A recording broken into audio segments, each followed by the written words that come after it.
Halo, selamat pagi, siang atau sore. Anak-anak, apa kabar semuanya?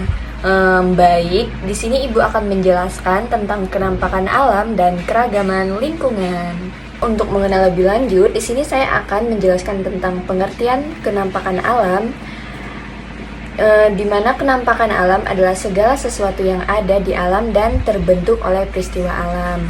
Nah, kenampakan alam ini yang dapat kita lihat adalah yang ada di permukaan bumi. Permukaan bumi terdiri atas daratan dan perairan. Di bagian daratan terdapat berbagai macam bentangan alam, antara lain seperti gunung, pegunungan, sungai, danau, dataran rendah, dan dataran tinggi, serta pantai. Kenampakan alam dan manfaatnya yaitu secara umum manfaat kenampakan alam seperti yang pertama gunung. Gunung ada dua macam, yaitu gunung berapi dan gunung tidak berapi atau gunung mati. Nah, gunung berapi ini terbentuk oleh lapisan material dan keluar dari perut bumi. Gunung berapi yang masih hidup atau efek aktif, gejala yang tampak adalah timbulnya ledakan atau letusan. Nah, gunung memiliki manfaat bermacam-macam seperti yang pertama yaitu gunung dapat dijadikan sebagai tempat rekreasi. Yang kedua, material letusan gunung api dalam waktu lama dapat menyuburkan tanah, pasir, dan dapat untuk bahan bangunan. Lalu, seperti gunung sebagai pengatur iklim dan penyimpanan air, serta keluarnya magma menyebabkan terangkatnya barang tambang ke muka bumi. Lalu, ciri-ciri sosial dan budaya setempat. Yang pertama, kondisi sosial, di mana kenampakan alam di negara kita, Indonesia, bermacam-macam. Akibatnya, tempat tinggal penduduk bermacam-macam pula. Ada penduduk yang tinggal di pantai, di sekitar sungai dan waduk. Ada pula penduduk yang tinggal di daerah dataran rendah. Nah, dataran tinggi dan pegunungan, di mana keadaan alam tersebut mempengaruhi segi kehidupan masyarakat setempat.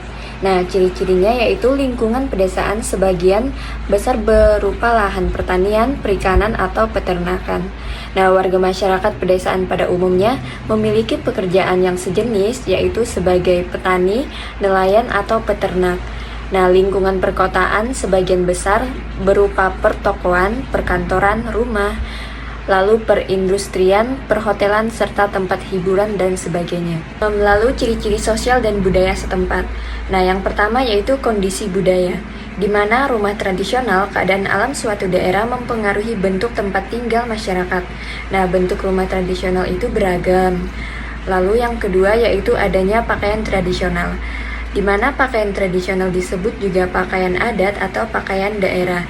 Nah, setiap daerah memiliki pakaian adat yang berbeda dengan daerah lain, serta bentuk dan bahannya yang digunakan bergantung pada keadaan alam setempat. Ketiga, yaitu tarian daerah. Tarian daerah di negara kita, Indonesia, amat beragam, di mana gerak langkah tarian daerah dipengaruhi oleh keadaan alam. Ada tarian daerah yang memiliki gerak langkah tenang, lemah gemulai dengan pandangan mata yang teduh. Peristiwa alam dan pengaruhnya terhadap kehidupan sosial di daerah setempat. Yang pertama, gempa bumi. Nah, gempa bumi adalah peristiwa alam yang berupa getaran kulit bumi, tanah bergetar dan bergoyang. Nah, gempa bumi ini disebabkan oleh pergeseran kulit bumi, desakan magma dari perut bumi, dan runtuhnya gua pertambangan. Sedangkan gempa bumi yang disebabkan pergeseran kulit bumi disebut gempa tektonik.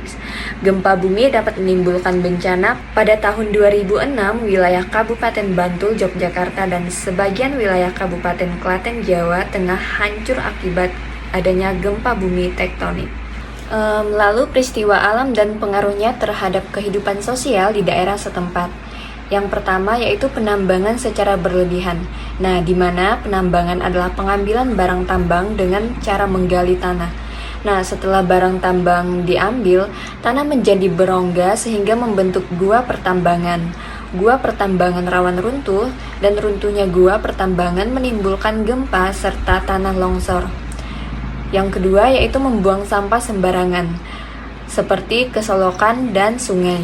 Sampah yang dibuang di selokan dan sungai semakin lama semakin banyak, sehingga selokan dan sungai menjadi dangkal pada musim penghujan atau air meluap menjadi banjir. Baik, itulah tadi penjelasan dari Ibu. Semoga bermanfaat bagi kalian semua. Dadah, terima kasih.